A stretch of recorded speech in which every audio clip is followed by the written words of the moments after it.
নমস্কার। আরজিটিআর ডায়েরির নতুন দিনের একটা ভিডিওতে আপনাদের স্বাগত জানাই। তো অনেক দিন পরে এই ভিডিওটা আসছে। অনেক দিন আর ভিডিও দেওয়া হয় না, আর শ্যুটও করা হয় না সেরকম। এখন আর ভালোই লাগে না এসব করতে। তো যাই হোক, সময়টাও পাই না। অনেকে বলে যে কি করো, এই বাচ্চাদের নিয়ে সংসারে কাজকর্ম করতে করতে দিন চলে যায়। তো যাই হোক, আমরা একটু পিকনিকে গেছিলাম। তো আজকে না, পিকনিকটা প্রায় হয়েছিল ধরুন ওই জানুয়ারি মাসে। সেই জানুয়ারি মাসে ভিডিওটা শ্যুট করে রেখেছিলাম, একটু একটু করে ক্লিপ তুলে রাখা হয়েছিল। সেটাই আজকে একটুখানি ভাবছি যে একটুখানি বানিয়ে এটাকে একটু পোস্ট করি। তাহলে আমার ইউটিউবে থেকে গেলে কোনো দিন মন খারাপ করলো কি এই দিনের কথা মনে পড়লো, সেটা আমি দেখতে পারবো। তো আমরা গেছিলাম পিকনিক করতে। পিকনিকটা হচ্ছিল পাতালেশ্বর, মানে কাশিম বাজারে যে পাতালেশ্বর বলে একটা জায়গা আছে, শিব মন্দির, খুব নাম করা। তো তারই পাশে একটা বাগান আছে, সেই বাগানে। তো যখন খাওয়া দাওয়া হয়ে গেছিলো, তারপরে সকালে ব্রেকফাস্ট করেই আমরা গেছিলাম একটু ঘুরতে পাতালেশ্বরটা। আর তারপরে দুপুরের এই খাওয়া দাওয়া এখন পর্ব চলছে। তো এখানে মেনুতে অনেক কিছুই ছিল। তো আমরা তো একটু নিরামিষ ভোজি, সেই জন্য আমাদের জন্য নিরামিষের আইটেমই ছিল।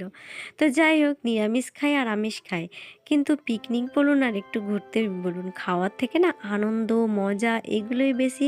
অনেকটা শরীরের পক্ষেও যেমন ভালো হয়, তেমনি মনের দিক থেকেও ভালো হয়।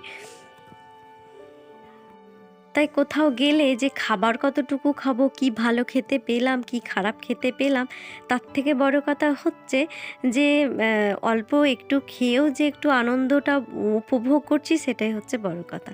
তো আমাদের অনেক কিছুই ছিল এখানে। একটি চেয়ার খেলা ছিল, বড়দের ছিল, মায়েদেরও ছিল। তো এই পিকনিকটা ছিল হচ্ছে কি আমার মেয়ের নাচের ক্লাসের পিকনিক। তো মানে গার্জেনরাও ছিল এখানে। তো বাচ্চাদেরও এখানে চেয়ার খেলা ছিল, মায়েদেরও জন্য ছিল।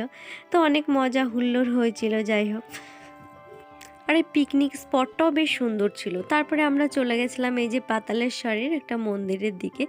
তো মন্দিরে ঢুকেই এখানে অনেকজনের আগমন। শীতের দিন, বুঝতেই তো পারছেন, মানে লোকজন তো আসবেই শীতের দিনে বেশি করে। তাই সবাই এসে একটু ঘোরাঘুরি করছে। আর এই মন্দিরের পাশ দিয়ে চলে গেছে এই যে কচুরিপানাতে ভর্তি, এটা হচ্ছে গঙ্গা। গঙ্গা থেকেই কেটে সরু করে এটা পাতলা বয়ে গেছে বলে এই গঙ্গাটার নাম হচ্ছে কাটি গঙ্গা।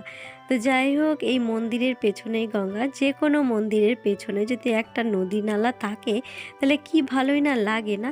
আর মন্দিরটা অনেকটাই সুন্দর। তারপরেও এখনও শেষ হয়েও শেষ হচ্ছে না। চারিদিকে বিল্ডিং বাড়িয়েই যাচ্ছে, আর চারিদিকে বটপাকুড়ের গাছ, বিভিন্ন রংবাহারি গাছ, সত্যি অপূর্ব লাগে। তো সারাদিন যে এখানে কেমনভাবে কেটে যাবে আপনি বুঝতেও পারবেন না। তো প্রথমে আসলে ভালোই লাগে। আমার এখানে আসা প্রায় অনেক কবারই হয়েছে। আর এখানেই তো লেখা আছে জয় বাবা ভোলে পাতালেশ্বর। তো চারিদিকে দেখুন কত সুন্দর, কত অপূর্ব। আর মন্দিরগুলোও বেশ সাজানো গোছানো, মানে পরিবেশটা সত্যি একদম অপূর্ব। আর নদীর পাশ দিয়ে সব বসার জন্য জায়গা করে। আর এই মন্দিরে প্রায় অনেকবারই অনুষ্ঠান হয়, তবে অনুষ্ঠানের সময় আমার আসা হয় না। আমি না একটু মানে চারিদিকে যখন গ্যাঞ্জামের এলাকা থাকে, ঘিঞ্জি পরিবেশ থাকে, সেই সময়টাকে না আমি বেশ নিতে পারি না। প্রথমে একটু ঢুকে বেশ ভালোই লাগে, তারপরে যে 2-2.5 ঘন্টা কাটাবো, তখন একটু অস্বস্তির মধ্যেই পড়ে যায়। সেই জন্য হচ্ছে কি, যখন একটু ফাঁকা ফাঁকা টাইমে থাকে, সেই সময় ঘুরতে ফিরতে চারিদিকে দেখতে আমার খুব ভালো লাগে। আর দুটো বাচ্চা কাচ্চা নিয়েও আর ওই সেই সময় অনুষ্ঠানের সময় আসা হয়ে ওঠে না। তাই নিচে দিয়ে রেলিং করা আছে, নিচেরটাও একটু ঘুরেছিলাম, বেশ ভালো লাগছিল। আর গঙ্গার ধার দিয়ে ঘুরতে ফিরতে ভালোই লাগছিল। তার মধ্যে একটু ছবি তোলা হয়েছে, সেগুলোও খুব উপভোগ করেছি। আর সবাই মিলে যখন ছিলাম, সবাই খুব আনন্দই করছিলাম। আর দেখুন ছোট ছোট বাচ্চাগুলো এই রেলিংয়ের ধার দিয়ে যাচ্ছে, আনন্দ করছে, সেলফি রিলস বানাচ্ছে, অপূর্বই তো আপনারাও একটুখানি এই জায়গাটায় এসে একটু দর্শন করতে পারেন। জায়গাটা সত্যি খুব